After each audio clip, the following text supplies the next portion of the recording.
They called me a beggar, laughed at my beat-up car, and worshipped their flashy stepdad. What they didn't know?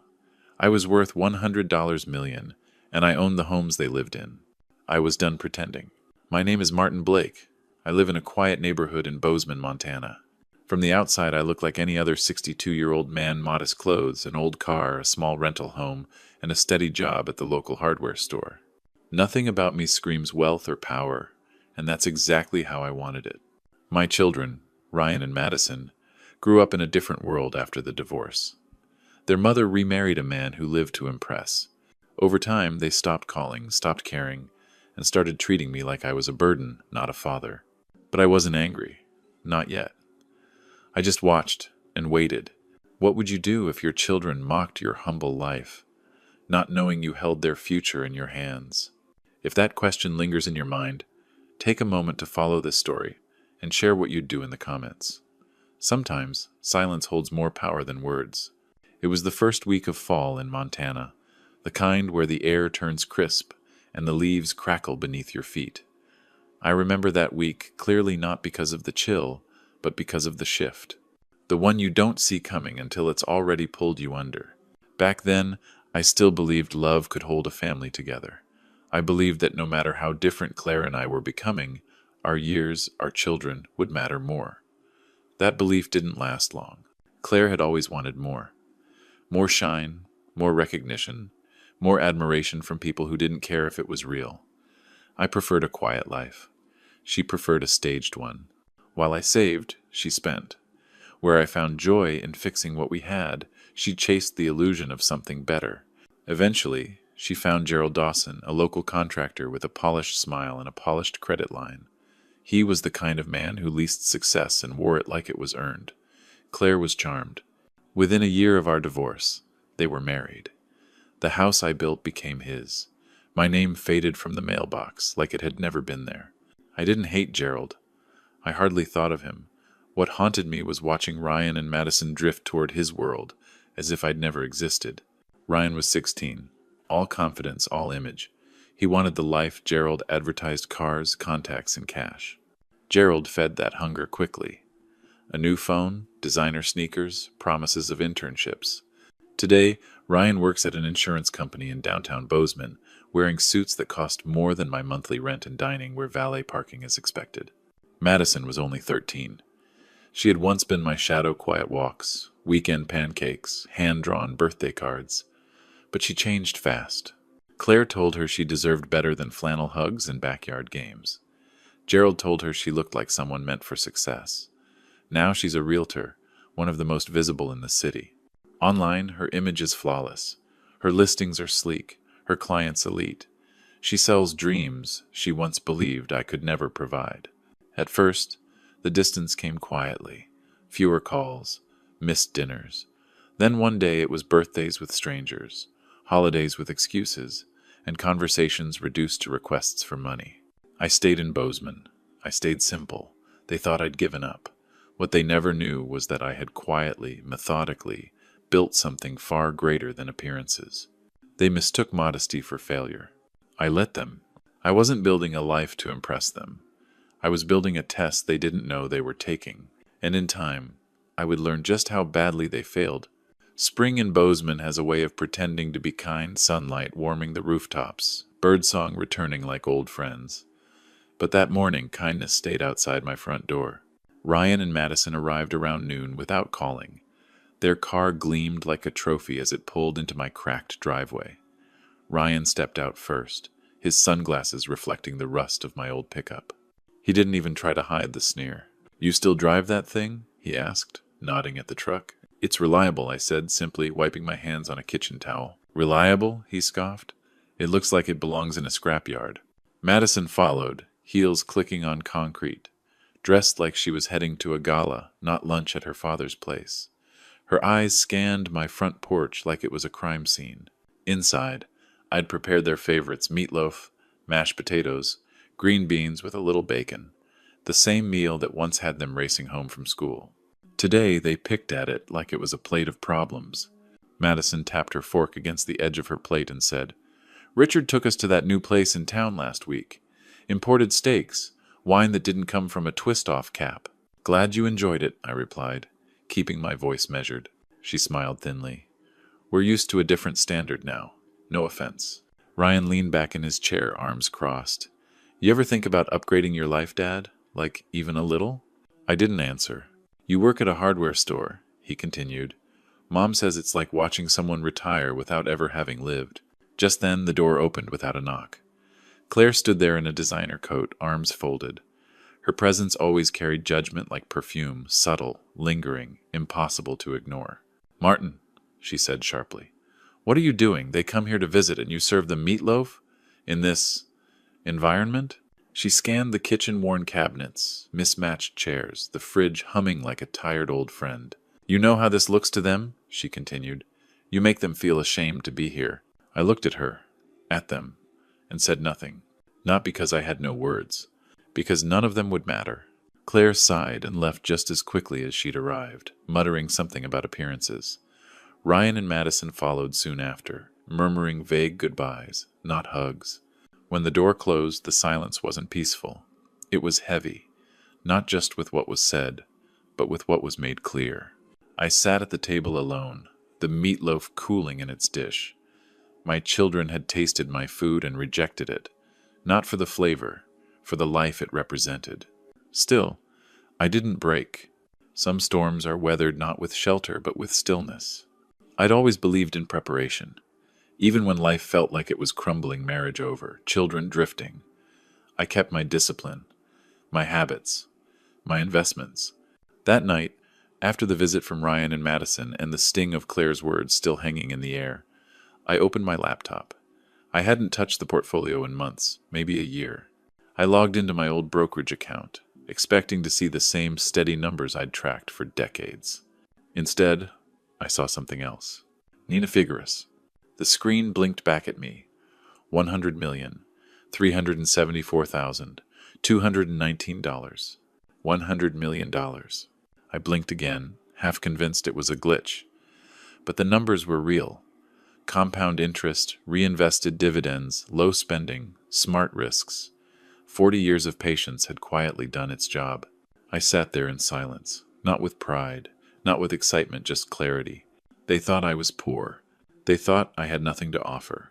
I had more than they could imagine. And suddenly, I knew what I had to do. The next morning, I drove to a small office building on the edge of town. Nothing fancy, no signs, just a name I remembered. Ray Sullivan, private investigator. We'd met years ago through a mutual friend. Ray had once tracked down a runaway tenant for me, no questions asked. Ray looked up from his coffee when I walked in. Martin Blake, he said, standing to shake my hand. Haven't seen you in a while. I need information, I said. He raised an eyebrow. On who? My kids. Ray sat back. You sure? I nodded. I don't want gossip. I want facts. Where they live, how they live, what they're really doing. No sugarcoating. He didn't ask why. He just opened a yellow legal pad and started taking notes. After that, I drove home and sat at the kitchen table, staring at the wood grain where my children had once spilled milk and argued over cartoons. I thought of their sneers, their tone, the casual dismissal of everything I had been. I wasn't angry. Not really. But I was done waiting. They needed to learn something. No college degree, no sports car, no praise from their mother could teach them. They needed to learn respect. And I was going to teach it to them, not with yelling, not with guilt, not even with confrontation, with consequence. Because the thing about silence is, it gives you time. Time to think. Time to observe. Time to strike without being seen. Ray didn't take long. Within 10 days, he returned with a folder thick enough to warrant its own drawer. Got what you asked for, he said, placing it on the kitchen table. You might want to sit down. I nodded, but didn't open it immediately. I waited until he left. Made coffee, let the house go quiet. Then I opened the file. The first half was all Ryan. According to Ray's report, Ryan had been under internal review at his insurance firm for over a year. He'd been padding repair estimates, funneling the extra through a subcontractor account registered under a fake name. The numbers weren't small. Over $120,000 billed to the company for premium damage assessments that were either exaggerated or completely fabricated. His polished image, the sleek car, the weekend trips to Denver and Seattle, it wasn't just from a paycheck. He was stealing, plain and simple, and the firm hadn't caught him yet because he was careful. Too careful for corporate software, maybe, but not careful enough for Ray Sullivan. Then came Madison. Her file was smaller, but no less damning. She'd sold a 3-bedroom colonial in the West Hills 2 months ago. Beautiful listing. Perfect photos. Ray had gone to see it himself. The moment he stepped inside, he knew something was wrong. The walls had fresh paint, but behind them, mold. The plumbing had been patched barely. The foundation had cracks hidden by furniture and framed art. Ray found the contractor Madison used. A man named Leo Barnes, paid in cash, no permits, no inspections. She's using visual tricks, Ray had explained in his note. Professional staging, clever lighting, and strategically placed distractions. It's not illegal yet, but it's deception, and it's going to catch up with her. I closed the folder slowly, placing my hand flat on the cover. This wasn't just youthful arrogance anymore. This wasn't about them being ungrateful or dismissive. This was character. They were lying, manipulating, profiting off deception and assuming no one would ever look closely. I wasn't just disappointed. I was heartbroken. Somewhere along the way, they'd learned the wrong lessons. Not from me, not from who I tried to be. Maybe from Claire, maybe from the world, maybe from Gerald's empty promises. But wherever it came from, it lived in them now. And I couldn't fix that with a speech or a hug, but I could hold them accountable.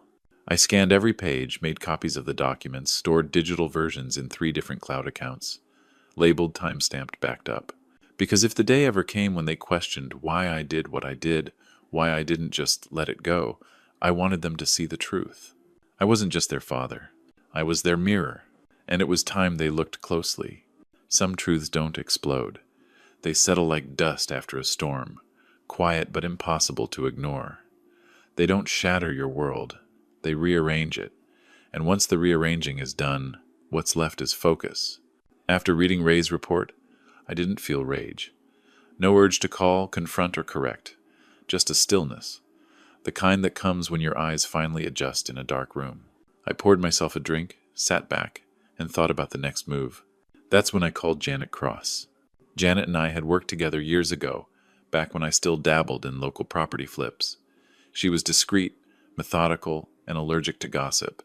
The perfect person for what I needed now. She picked up on the second ring. Martin Blake. That's a name I haven't heard in a while.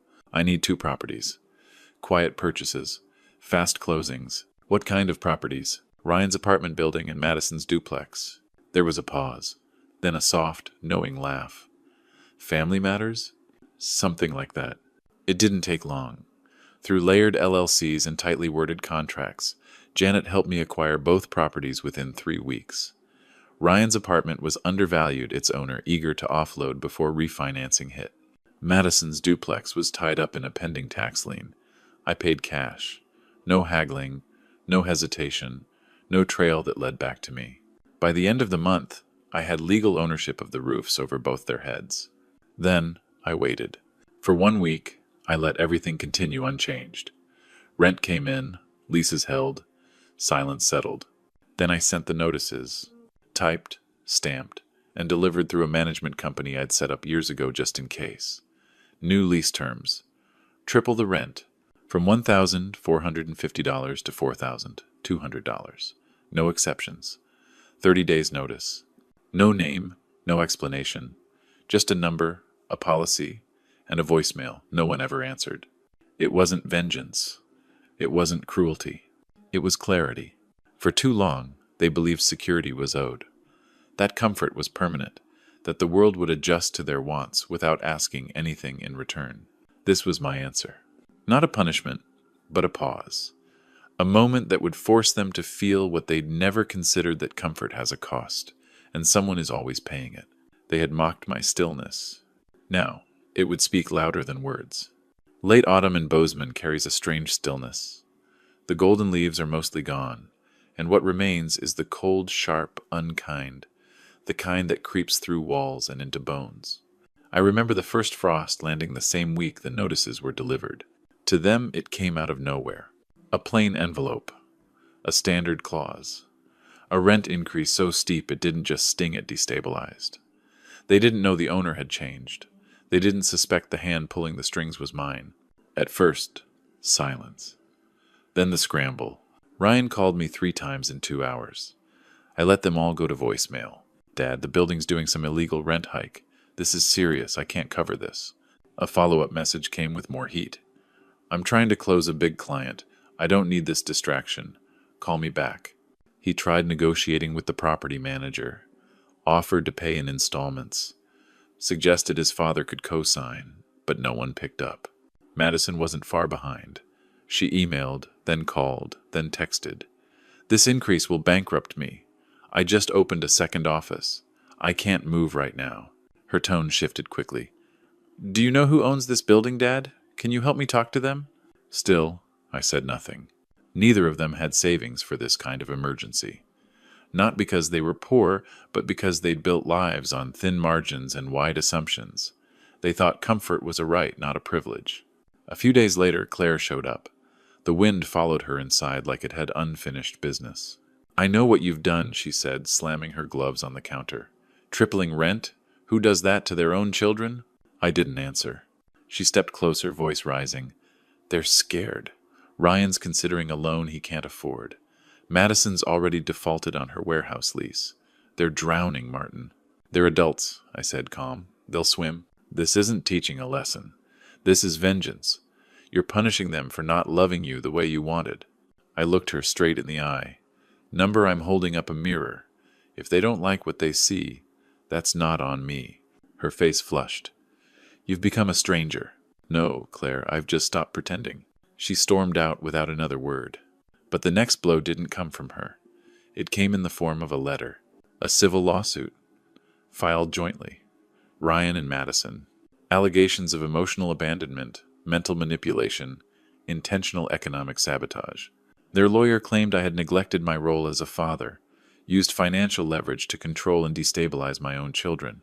They painted me as dangerous, vindictive, unfit. They weren't just panicking. They were retaliating, trying to corner me, strip my credibility, use the law to flip the power. They still didn't know I owned the properties. They didn't know I had receipts, records, and a trail cleaner than anything they'd ever touched. They thought they'd trapped me, but I'd just moved my queen into position, and the game was far from over. They thought they had me cornered. The lawsuit was their last move, a desperate swing cloaked in legal language. Emotional abandonment, financial retaliation, parental neglect. Words crafted to paint me not as a father, but as a threat. The court date was set for mid-November. Early snow dusted Bozeman's streets, and the courthouse steps were slick with frost when I arrived. Inside, the hearing room was quiet, sterile, and serious. The kind of place where truth didn't shout. It simply waited. Ryan sat at the plaintiff's table, jaw tight, suit too sharp for someone claiming hardship. Madison was beside him, arms crossed, eyes scanning every face like a threat was hiding in the walls. Their lawyer, a well-rehearsed man with too much gel and not enough principle, flipped through his opening notes. I took a seat alone. No lawyer, just a man with a folder. The judge opened the session. Ryan's attorney spoke first, as expected. He described a father who had abandoned his emotional duties, weaponized wealth to isolate and control, and inflicted mental and financial damage on his children as a form of quiet retaliation. He emphasized my refusal to communicate, to support, to provide guidance. Madison's name was invoked repeatedly. Miss Blake, he said, was not only denied access to emotional support, but placed in a precarious financial position because of her father's concealed actions. I remained still. Then the judge turned to me. Mr. Blake, do you have anything to submit before we proceed to testimony? I stood slowly. Yes, Your Honor. From my coat, I pulled a small black folder. Quiet, unassuming, the kind of thing no one notices until it's opened. I walked it to the bench and handed it over. Inside, full records of both property purchases, timeline of acquisition, legally binding lease agreements, evidence that no laws were broken, no contact with tenants, no verbal or written threats, and most importantly, full ownership documents in my name via corporate entities I'd established years prior. The judge raised an eyebrow. So you're the legal owner of both properties? Yes, Your Honor. And you executed the rent increases as managing member of these LLCs? Yes. The room shifted. The air tightened. The lawyer stammered. But, but he didn't inform them. This wasn't a discussion. The judge looked over his glasses. Legally, it didn't need to be. Property owners, particularly corporate ones, are not required to seek tenant approval for rental adjustments, provided notice is given, which it was. Ryan's lips parted slightly. Madison whispered something to the attorney. They weren't prepared for this. They had expected a weak old man, not a strategist. You may sit, Mr. Blake, the judge said. I nodded and returned to my seat. I didn't defend my character. I didn't explain my silence. I didn't need to. The documents did that for me. Outside, the cold felt cleaner. There's something powerful about restraint, about choosing not to strike until every piece is in place. They came to tear me down. Instead, they saw what I'd built. No one spoke. The courtroom held its breath. Then I stood. Your Honor, I said, my voice steady, I would like to make a final statement. The judge gave a small nod. I stepped forward not as a victim, not as a father on trial, but as a man finally done pretending. For years, I let them believe I had nothing. I said, motioning toward Ryan and Madison. I let them laugh at my car, mock my home, look down on my life. But silence isn't the same as weakness. It's just the pause before the right moment. I reached into my coat and pulled out a second envelope, thicker, heavier. These are my financials, I said. Every dollar earned, every stock held, every property owned. Total valuation as of last quarter, $100, $0.2 million. The judge raised his eyebrows, but it was the gasp from Madison that hit hardest. Ryan froze mid-blink. You're lying, he muttered, half to himself. I looked straight at him. No, son. I just stopped talking. The judge reviewed the documents quickly, then passed them to the clerk for verification. There was a strange pressure in the room now, like the walls had shifted inward. The lawyer fumbled through his notes. Claire, sitting in the back row, went pale.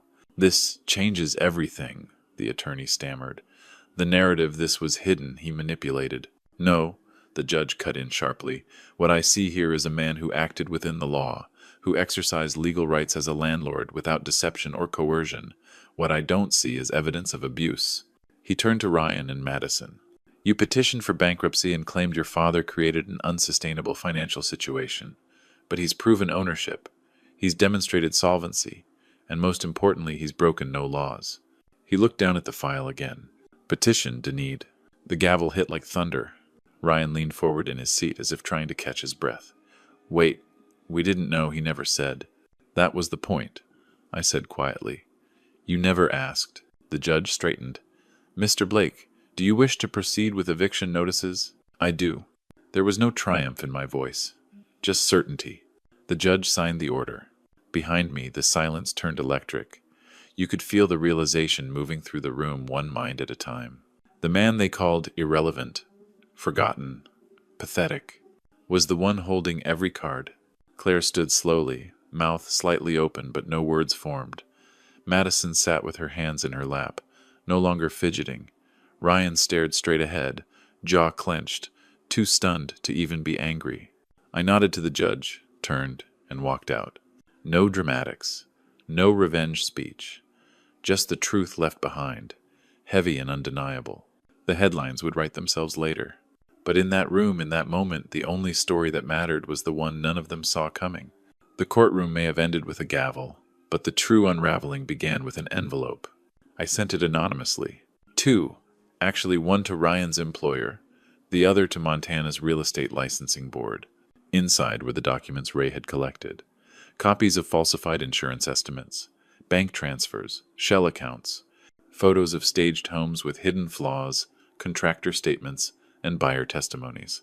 I didn't need revenge. I just believed the truth shouldn't stop at the courtroom doors. 1 week later, Ryan was called into a meeting with his senior manager. What began as a quiet HR review turned into a full-blown investigation. His expense reports were cross-checked. Invoices didn't match repair records. His preferred contractor didn't exist, at least not legally. The company moved fast. He was terminated that Friday. Security walked him out of the building. His name was scrubbed from the company directory within hours. And when whispers spread about possible legal action, no one returned his messages. He wasn't just out of work. He was radioactive. Madison's fall was quieter, but just as steep. The board received my package and opened a formal ethics review. The family that bought the staged home on East Pine Street was the first to speak up. Then two more. Faulty wiring, mold, leaking roofs beneath new shingles. They felt cheated, and legally, they were. Her license was suspended pending further review. 2 lawsuits followed. A third came from a homebuyer who had signed with her just weeks earlier. The website she'd built, the curated feed, the professional gloss, the smiling photos with happy clients vanished in a day. And she? She moved back in with Claire. Then Claire called me. Her voice was raw, brittle with rage. "You did this. You destroyed them." I told the truth, I said. "What they did with it, that's on them. You could have handled it differently. You chose humiliation." "No," I said. "I chose accountability." She tried again, her tone softening. "Martin, maybe we can sit down, talk like—" I hung up. I changed my number that evening. By the end of the month, everything had collapsed. Ryan, once proud and untouchable, was begging old college friends for couch space and short-term loans. Madison stayed mostly indoors, avoiding cameras, emails, and court appearances. Her voice no longer sold anything.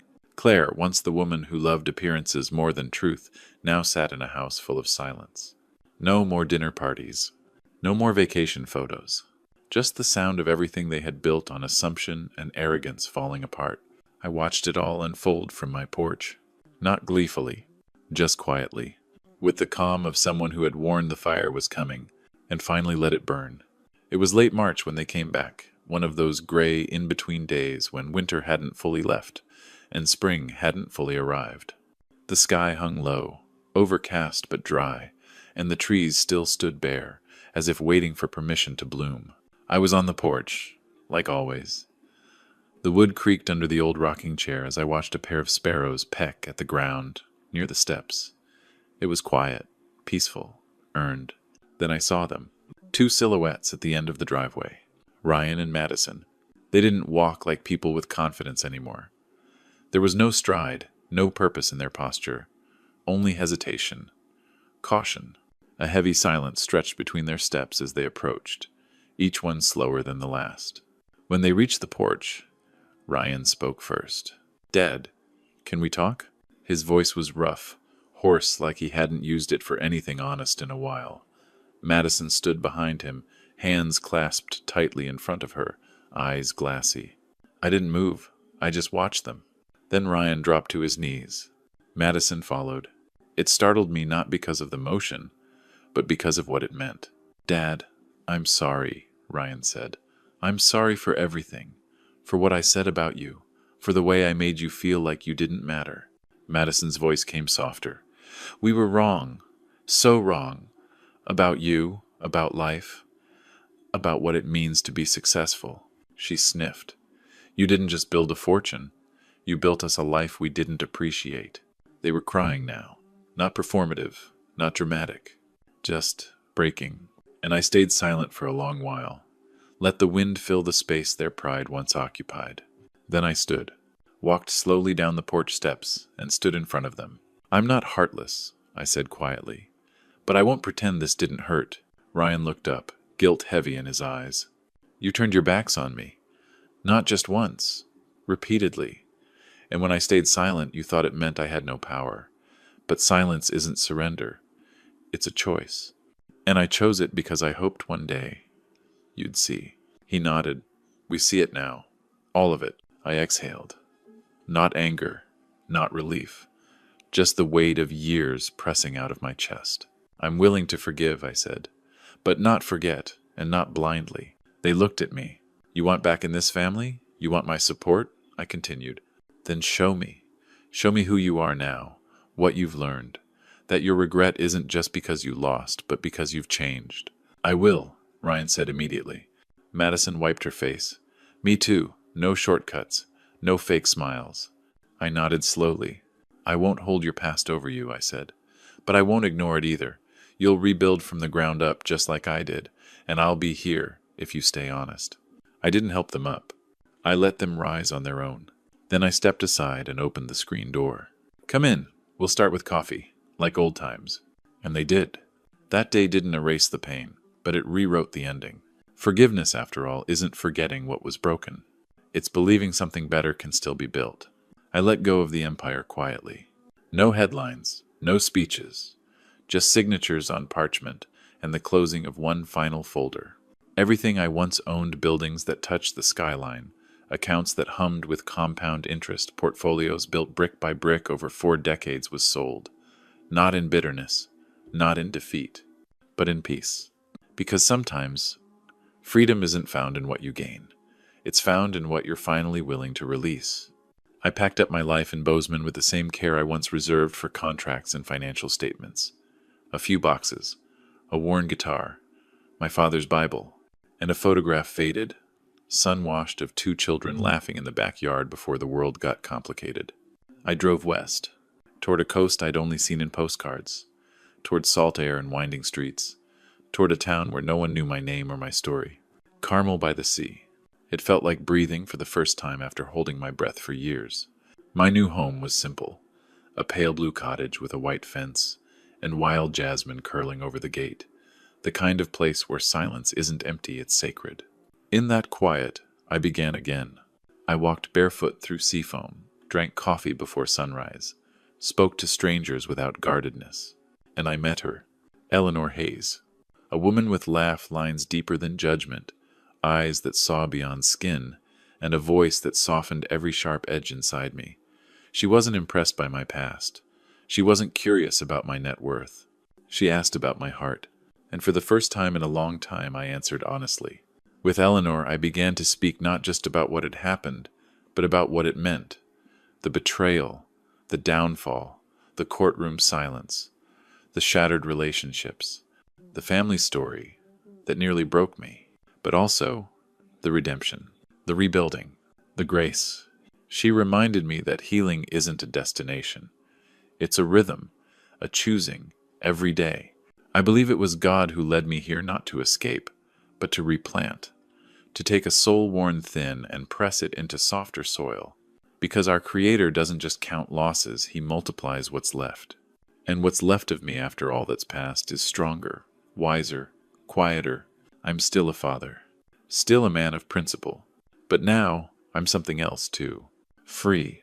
If this family story stirred something in you, don't scroll away. Share it with someone who needs a second chance. And if you've ever been broken, know this: God's not done writing your story. Follow for more.